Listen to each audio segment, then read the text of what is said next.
Erim men bilan majburlikdan yashayotgan ekan. Ko'pchilik meni yaxshi ko'radigan kuzatuvchilarimni bergan savollarga binoan bilmadim-ku majburlikdan yashayotganmi, majburlikdan yashamayotganmi, lekin har kunimiz bayram, Allohga shukr.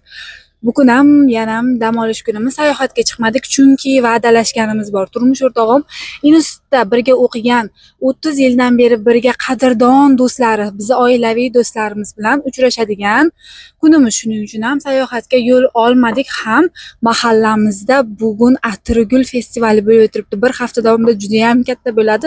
U joyga ham boramiz. Ertaga u joyda ham yaxshi videolar aytaman, lekin biz ayollar xohlasak hamma ishni birdaniga qilib tashlaymiz. Ko'rib turganingizdek, yuzimga maska qilib, o'zimga qaragan holda idish tovoqlarimni yuvishni boshladim. Sizlarda ham shunaqami? Yoz kelsa mana shunaqa tarvuz, qovun shunaqalarning ko'choqlaridan shunaqa qayerga qo'yishni bilmasdan doim ko'payib ketadi. Hali ham Koreyada mol qo'y yo'q. Unga ber, yig'ishtir, shunday hammasini olib bitta joyga musorga tashlab kelamiz xolos. Ya'ni ovqat musoriga tashlab kelamiz. Ko'pchilik aytibdi, sizni ovqat soladigan, ya'ni musor soladigan joyingiz yo'q, adashmasam. Yo'q, mana ko'rib turganingizdek bor, o'zida idish yuvadigan joyda. Uni har doim yuvib, tozalab, suvidan ajratib olamiz. Hamma narsa, texnikalar juda ham yaxshi ishlaydi. Juda ham shoshib ishlarimni qilyapman, chunki hali sochlarimni ham taqalishim kerak, o'zimga ham qarashim kerak, bolalarimni kechki ovqatigacha qilib ketishimiz kerak.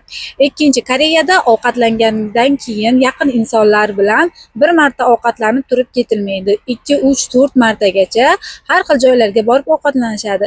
Ikkinchi ovqatlanishni bizni mahallamizda qilishar ekan, chunki festivalga ham kirib ko'ramiz dedi. Xudo xolasa yaxshi bugun bomba kontentlar olishga koreys opalarim bilan, men bilan ancha yillardan beri menga yordam berib kelayotgan opalarim bilan sizlarni tanishtirishga harakat qilaman. Yuzimdagi maskani olaman. Yuzim mazza qildi, juda ham ko'rib turganingizdek yaltillab. Bugungi kontentlarni kutinglar.